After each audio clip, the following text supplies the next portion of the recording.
Good afternoon, ladies and gents. It's the 21st of August, 2025, and this isn't going to be many people's favorite subject, I'm afraid. It's the very subject that worries pretty much all of us, I'd say. And the best way really to combat that is to just embrace it and prepare for it. Before I start, just a quick disclaimer. This discussion, we're going to be talking about that dreaded word, and that's going to be nuclear, and with that comes radiation. All I'm going to be doing in this discussion is explaining to you what I've done and I continue to do for me and my family just to prepare for any possible radioactive fallout cloud that's likely or possibly going to end up above our heads at any point in the future. Right, let's get into this. I've done a couple of short videos, which I'm just going to throw up on the screen in a minute, followed by some pictures of some kit that I've purchased and kit that we're going to be relying on heavily. But the reason for this video is that I've had a couple of people ask me about the subject of nuclear. What would a nuclear attack look like? I suppose from my perspective on the UK, do I think there will be a nuclear strike on the UK and or a European sort of target? I was asked that. And a couple of other sort of questions that people have asked me in and around that subject. So before I answer most of those questions, I'm just going to tell you what I think, what I believe, and or let's say speculate, shall we? I'm at this stage of the war, and when we talk about the war, I'm talking about Ukraine. I'm going to try and get this through as quickly as I can, guys. So just sort of bear with me. Let's just throw up some pictures first. Right.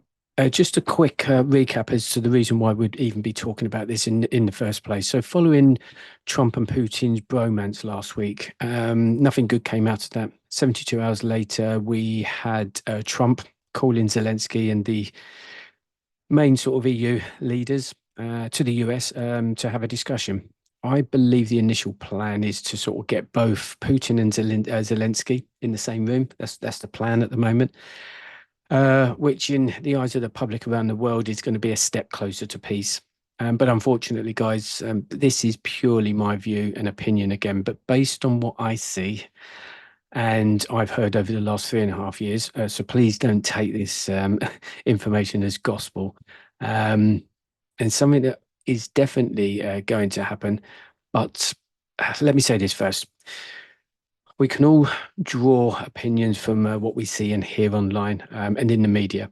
If we're to take any of this sort of seriously and you're concerned, simply look at the threats to you, depending on whereabouts in the world you are, because those threats are going to be different, different types, different kinds, different levels, different severities, depending on which country you live in.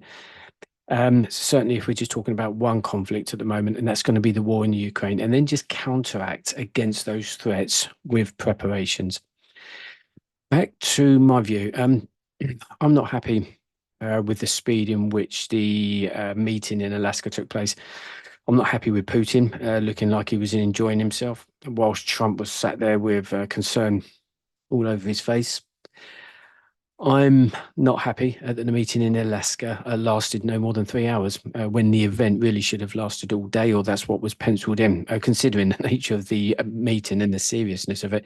But I'm also concerned about why Trump initially said the 50-day ultimatum and then urgently changed it to, what was it, 10 to 12 days? And the thing I'm most concerned about is the emergency meeting, which took place a couple of days ago, only 72 hours after Trump had sort of spoken to Putin in Alaska. I believe at the moment that the West, whether that be Trump and co, the EU, Europe, and or the whole of NATO, now know that Putin isn't budging on his demands. The speed at which that meeting in DC was called is concerning. That's concerning to me. And let's also bear in mind, guys, that when you look at the press conference a couple of days ago in DC, when they had what they call a round the table sort of summary. So it was Trump pretty much asking, each of the European leaders and anybody of any importance around that table to just summarize what they felt came out of the meeting and so forth. Each and every one of those European leaders including Zelensky, referred to what they call security guarantees. Zelensky, not looking at all convinced throughout the whole of that press conference. He kind of smiled at somebody and then turned around and the smile was gone, so it's false. When you watch, I think her name is Georgia Meloni, so she is the Prime Minister of Italy. When you look at her face at times, when she was listening to Trump, I'm not sure whether she was just simply wanting to iron Trump out with a slap in the face or what, but I don't know whether it was concerned, angry, a bit of both, but just didn't look happy at all. So again, it's not about what was said we can only go by what we see, and sort of hear at the press conference. We didn't hear any of the discussions beforehand. So let me just run through quickly and then I'll go on to this kit that we're talking about, because that's really the main reason for this. But I don't want to just dive into gas masks and NBC Suits and the possible or likelihood of a nuclear strike anywhere in Europe without coming up with reasons as to why that could be a possibility. So I'm just going to start quickly. I'm just going to go around that table. I'm not going to play it. It's not. If you need to go and see it, just have a look at the press conference following the meeting in Washington D.C. a couple of days ago, and you'll see the expressions on their faces. But Giorgia Meloni, Prime Minister of Italy, emphasizes security guarantees to ensure the invasion won't happen again in the future. And she also mentions the discussion about the new Article 5 model. I'm not going to go into what Article 5 is just yet. In fact, I should do a separate video on that because that's quite important. It's a kind of structure, a protocol that NATO will follow if they are attacked. Should we say any member state attacked? It's quite a big and complex set of rules, regulations, legislation, protocols, whatever you want to call it. But anyway, what they're looking at is also they were discussing the new Article 5 models, which, long story short, they're going to restructure that to factor in and fold in Ukraine. Because remember, Ukraine isn't a member of NATO at the moment. They will be, but they're not at the moment. So they're going to have to factor them into the NATO model in terms of protecting them. Germany, I think it's Friedrich Merz. He emphasizes the next steps ahead as being the most complicated steps. So that's from this point onwards, trying to discuss peace talks and ceasefires and stuff like that with Putin. He wants at least a ceasefire in place between the two countries. That's going to be Ukraine and Russia. By the time these guys, that's going to be these European leaders, Trump and Zelensky, all have another meeting, whenever that might be. So that's his expectation. He expects there to be a ceasefire in place before they even get round the table to talk again. Guys, I don't think that's going to happen, but that's my view. Let's just quickly France. So that's going to be Macron.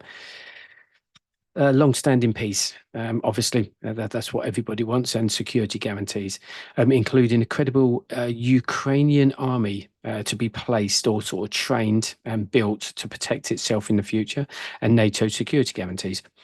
Finland's Alexander Stubb, quite an important figure, really, within this meeting because of the geographical location of Finland.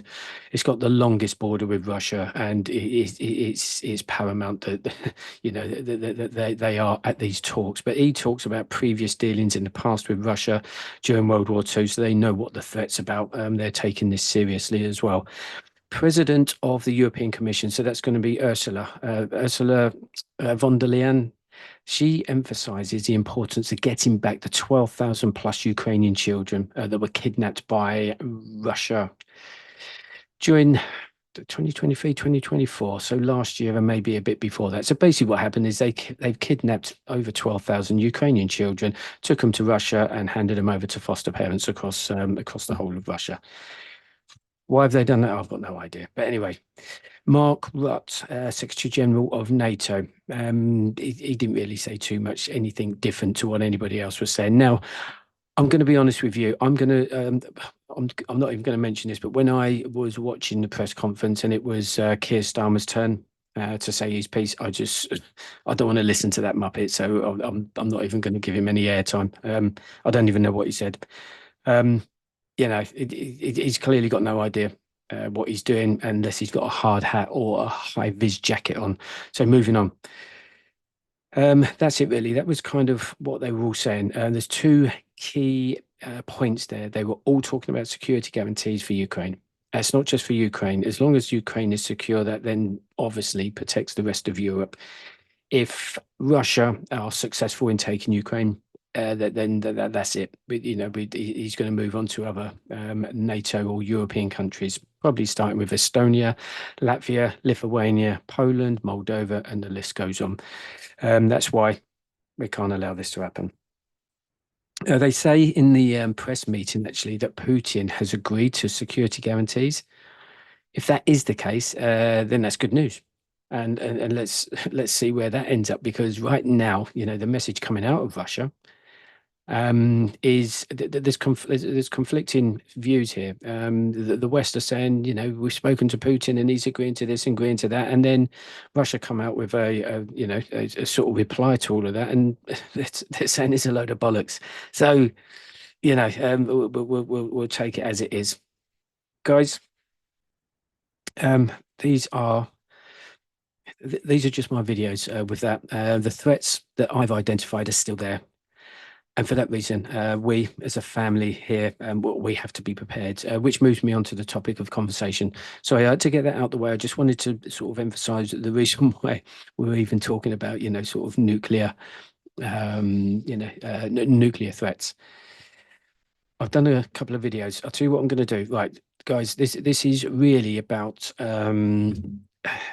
off the back of some questions I've had. Somebody's asked me some questions. What are your preps for a nuclear attack here in the UK?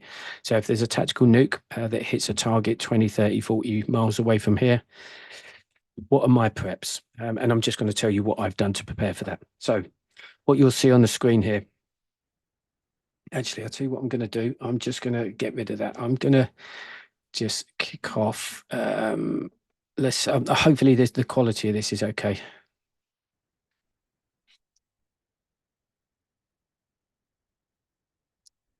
Let's make sure there's no conflicting. Right, hopefully you can see that, guys. What I'm going to do whilst that's playing, I've done two videos, okay, on the actual nuclear threat to us here in the UK. I've identified possible targets and what such attack would look like. So as a family, we're preparing for a possible fallout cloud making its way to our home, and how we're going to deal with that. So the first thing that we're going to sort of hear or see is likely to be on the TV and or online, because we don't live right next door to any of these counterforce or countervalue targets, thankfully, which I've identified in previous videos. With that in mind, when receiving the information, the first thing I'm going to be doing is looking at the weather forecast. Is it raining, snowing, windy, or sunny? Basically, what are the weather conditions? Because that's actually paramount information that you're going to need when we do the following tasks. So what is the temperature? But most importantly, which direction is the wind blowing and at what speed? So what I will be doing then at that point is I will draw the wind direction and the speed on the UK map. I'll measure the distance between the impact zone and area to us here at home, and then I'll calculate how long it's going to take for any fallout cloud to reach us. If in fact it's moving towards us, that is. So again, these are the things that I'm going to be doing. And this actual process, guys, is what you guys need to be doing. No matter where you are in the country, once you pick up that news, you open up a map or pull out a paper map. Actually, let me just stop there. What you're seeing on the screen is this is the kit that I've bought for me and my family. I will go through it in a minute, not in too much detail, but you can kind of see what's going on there. Following the drawing of the map, distance, wind speed, and direction, you're gonna be making some decisions based on possible threats that could be impacting you, right? So in terms of radioactive fallout cloud, if the cloud is traveling from west to east and we're located, let's say, somewhere in its path, then we can simply think about getting in the car and just traveling either north or south so that we're no longer in that path. If this is not an option and we have to sort of stay put, then we can sort of prepare the home in terms of implementing shielding or any kind of shielding measures. Again, I've explained this on another video. If there's any questions, just ask me and I can point you in the right direction. So what you do to sort of protect yourselves within your own home, which means you don't have to go anywhere, which could be the covering up of doors and windows, moving furniture around the house to create shielding, or in our case, we've got a plan in place where we will fill up sandbags with earth. So what we'll do is we'll go into the garden and we'll just fill the sandbags up with the earth that's in the garden to place up against the insides of the doors and window frames around the house. We'll also be looking at, I've got a plan. I should really go through. I think I have done a video on it and gone through our plan, not in massive detail, but it's really, anyway, what I'll do, I'll try and put links to those videos in the comments at the end of this. Blocking up various air inlets, whether that's going to be extraction fans and or chimneys, again, depending on the structures of your house. Okay, that was so that was me just unpacking some of the kit. So you would have seen hopefully 5 gas masks there. Let's just get rid of that. There is another, there's a shorter one here. And then I'm just going to explain, give you just a little bit of detail on this kit. I'm not going to go into the technicals because, you know, you probably don't need to know that too much. So, but if you know, if as a family, we've got to sort of move from the house and had to, let's say, walk to a safer location. We have the personal protection covered in that. Last year I purchased 5 GSR military gas masks, one each for each member of the family. That's my immediate family, everyone that lives under this roof at the moment. Each mask comes with 2 filters, which can last up to 40 hours. But that also that really sort of depends on the levels of the radiation within the air. The stronger the radiation, you know, the less or the more work the filter's got to do, and the less it's going to last. The GSR gas mask that you can see, that's me just unpacking one. I'm not going to sort of unpack them all. Let's get rid of that. What I am going to do is just show you a picture. This is the GSR gas mask, which is the general service respirator. It's a military gas mask designed to provide high level protection against what they call CBRN, or chemical, biological, radiological, or sort of nuclear threats. And these gas masks are for, you know, predominantly the British Armed Forces. So this gas mask is a standard British military issued gas mask and is categorized mainly in terms of its appearance, so by the twin filter system. And basically what that's got, it's got something what they call an auto shut off valve. So what that allows you to do is, with your mask on, you can take one of the filters off. You've got an auto shut off valve there, so you can't breathe anything in through that outlet, and it allows you to change one filter and then go over to the other side and switch the other. So you don't have to take the mask off at any point. So it's got a mask within a mask system as well. What else has it got? When I say mask within a mask, it's sort of double layer, so it's secondary sort of protection. Why they got a wide field of vision, which is obviously good for observation and stuff like that. And then it's also got the ability to integrate with various different bits of equipment, such as water bottles. So you can actually attach a water bottle to there's a tube here on the front that comes out, and you can connect that to a water bottle and actually drink water without taking the mask off. Okay, I'm not going to go into too much of the technicalities, but I'm just explaining what we've got. All 5 masks I have are, well, I'll say the newer model. I think there's newer models in this out. I believe that there's actually a completely different model coming out or already out. I won't go into the names and SKUs, model numbers or anything like that. But I believe the ones that you'll see on the screen here are the 2013 model, which is better in terms of quality compared to the 2010 model. They come in 4 different sizes. So I've bought 2 size 2s. which is large. I've got two size threes, which are two mediums, and then I've got one size four, which is the smaller, or the smallest size, and that is for my youngest daughter.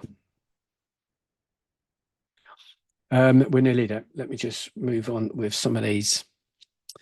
I've also purchased NBC, or nuclear, biological, and chemical suits, one each for each member of the family. That's the immediate family again, like I say, which can be washed lightly, and you may get away with washing it possibly once, maybe twice, but then you should be sort of disposing of them after that.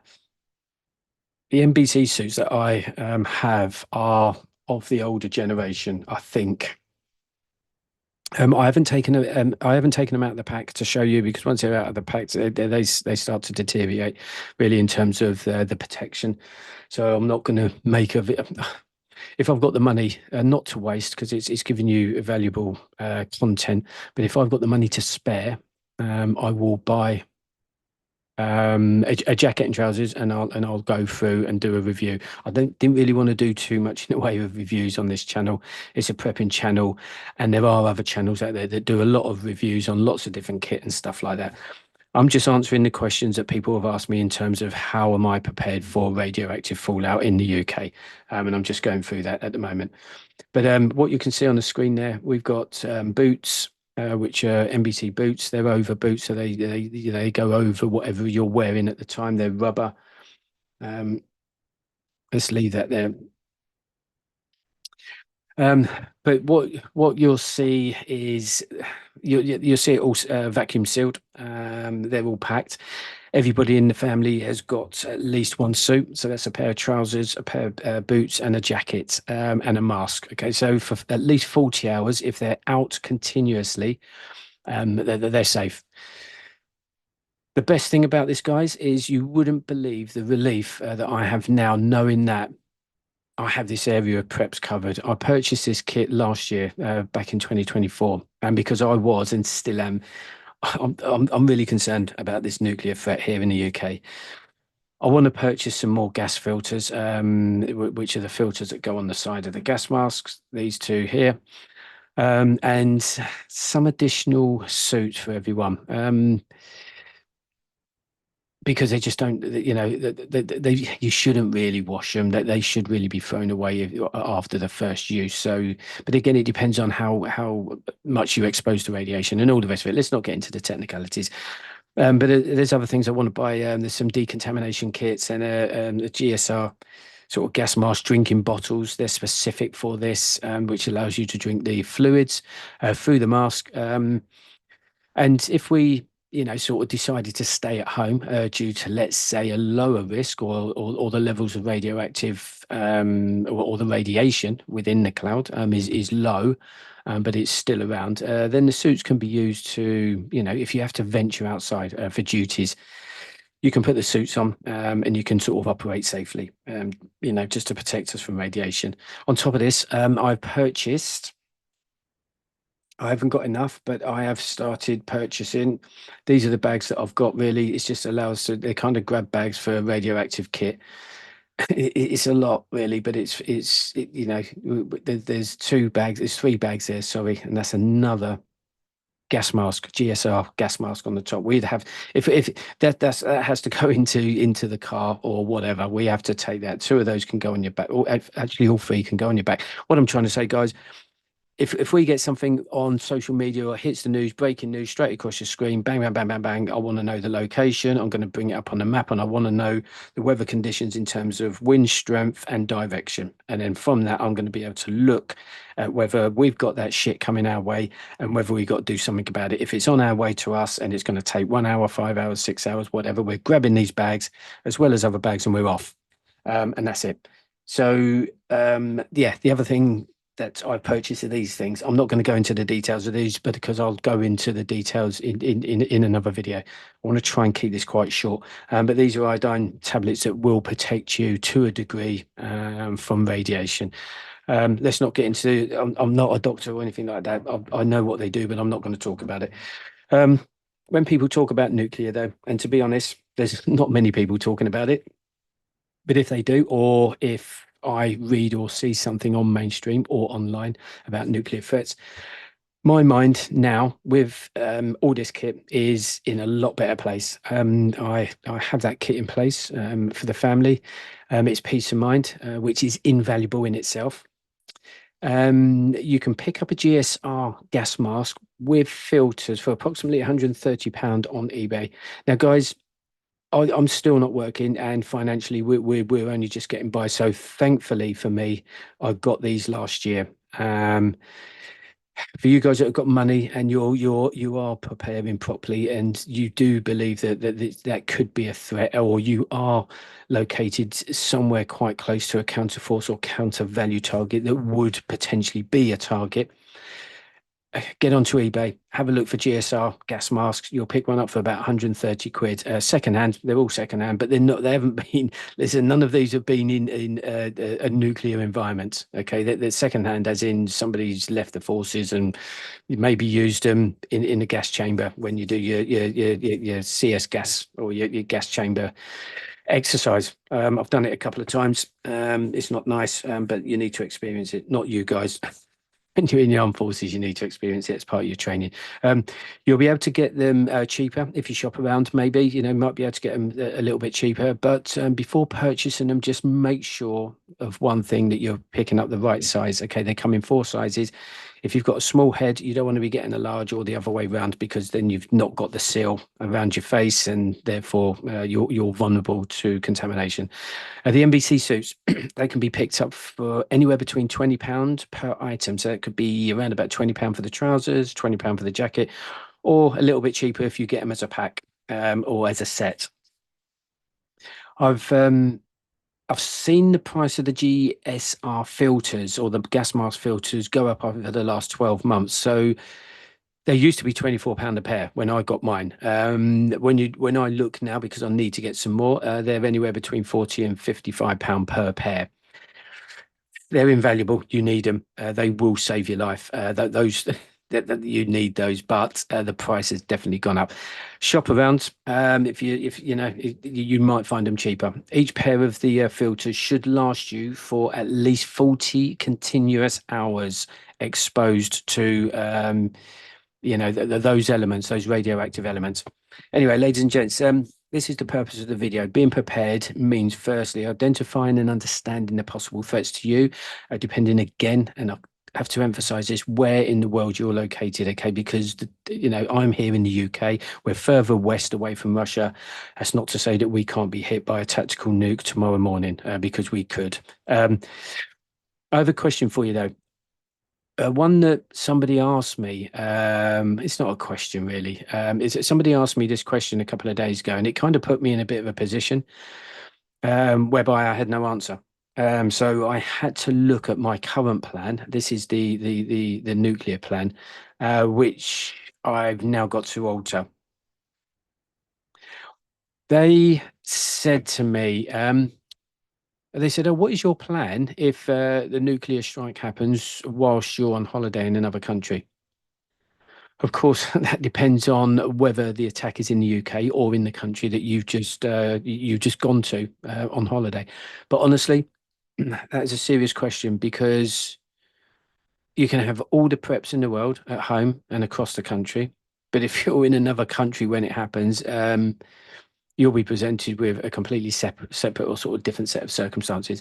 So it got me really thinking. Actually, that my preps are great if I'm kind of local, if I'm, sort of within a certain mile radius, like in the same country helps. You're going to find, guys, again, depending on the strike locations, but some airlines and flights will be grounded. So traveling back home could be a problem. If the strike has happened, let's say, for instance, you're on holiday in Spain and the UK has been struck or striked. Then you're probably going to, and again, depending on the severity of the strike, that will determine whether or not you're actually going to want to come home. You might find that it's going to be safer to stay where you are for a period of time. If you was concerned about the holiday destination, then common sense tells you not to book the holiday or travel to a potentially volatile country in the first place. And I'm not being funny, guys. The whole of Europe is actually volatile at the moment. If you're really unsure and you still want to be prepared when you sort of go away on holiday, then you might have to just pack a gas mask and NBC suit with some iodine tablets in a suitcase, which is obviously an option. It's an option, but it's a pain in the ass. But you know, again, that depends on how prepared you want to be. There are many different scenarios, guys. But that question did force me to start thinking a little bit outside the box. So I won't mention who that person was, but thank you for asking because it's made me think, sort of outside the box. When it comes to the radiation and nuclear attacks, there has to be a lot of planning around these scenarios, making sure that there's a plan for each member of the family. And what I mean by that is that you could be at work, depending on how far away from the house you live. And the kids could be in school if anything happens at the time.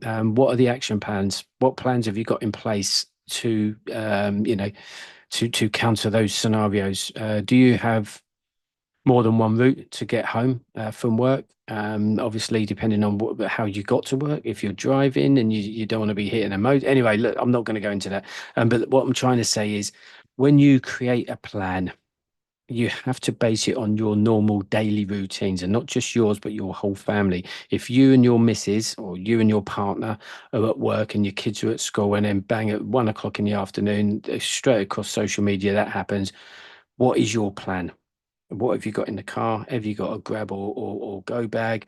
How far away from work are you? How did you travel there? Is the public transport going to be disrupted? And the list goes on. Okay, that would be a completely different video in itself. But what I'm trying to say, guys, is you need to put yourself into that headspace, or you put your headspace into those scenarios and try and work out those scenarios because that's the only way you're going to be able to prepare. Okay, guys.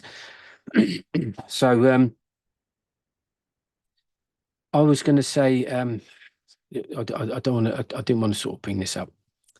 Um, let's say, for example, that I'm nearly finished, guys. It's about 2 minutes. Okay, let's just say, for example, right, there's a bloke across the road from me. He has gas masks and suits. You could find yourself swiftly and naturally sort of going into what they call survival mode. It's a mode most humans have probably never been sort of in nor experienced. But when that happens, you'd be very surprised on the things that a human body is capable of doing, especially if you want to protect your children. So if you're at home and you've got kids and you get that across your screens, but you know Bob across the road has got gas masks and suits, what's going through your mind at that time? See, when people say, yeah, no one's coming through my door or no one's coming through my front door and this and that, because I've heard it on some channels and people saying, you know, what they would do if they were presented with that scenario. You're going to need to understand the levels of human behaviors and what will be going through their minds to survive. Because once you go into survival mode, anything's possible. It won't matter if it's a best mate, neighbours, or even work colleagues or anything like that. This shit can change quickly, guys. You know, all those friendships can quickly go out the window and all the rest of it. Anyway, the reason why I'm bringing that up is because I've heard sort of things online on a couple of other channels where, excuse me, people go on about the grey man. And with preppers, so you're either a grey man or you're a group community man, should they say. You've probably gathered that I prefer to go down the grey man route, hence the reason why I'll try and keep my identity sort of anonymous.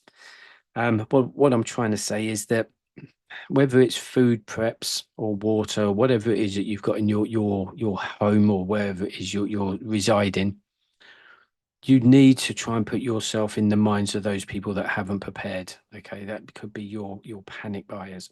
That could be that everyone has just been caught totally off guard. They're completely unbalanced because the news of a nuclear strike. okay, a tactical nuke on a location, an air base, let's say 20 miles away. What are you doing? I mean, because you've got to say to yourself, right, are you going to go to the shops and start panic buying? If you are, what are you actually buying? Are you going in for your food and water and stuff like that? Yeah, of course you are. But the first thing you have to think about is the actual threat, the threat of radioactive fallout falling on your heads. Yeah, so that's the first thing you need to be thinking about. Now let's go back to the panic buyer, or the person that isn't prepared but does know that Bob across the road has got gas masks. And anyway, what I'm trying to say is, if you are one of these people that everyone knows that you've got stores and stashes and you've got this and you've got that, just be careful, just be mindful of the conversations that you have with people in the pub and stuff like that. It's nice to have a community around you, because when the shit is the fan, if you've got a lot of people around you and you can all work together, you can operate well as a team, providing those team members can be trusted.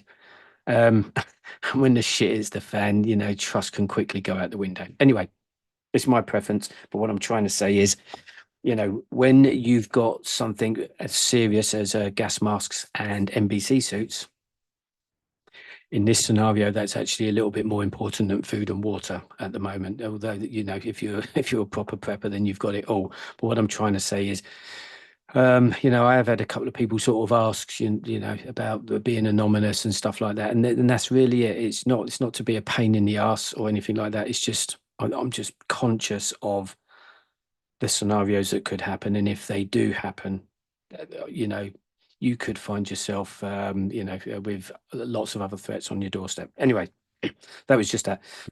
Right, I'm going to close there, guys. It kind of went on a little bit longer than it should have. Those are my preps for me and my family if we hear that dreaded news across the TV in the future.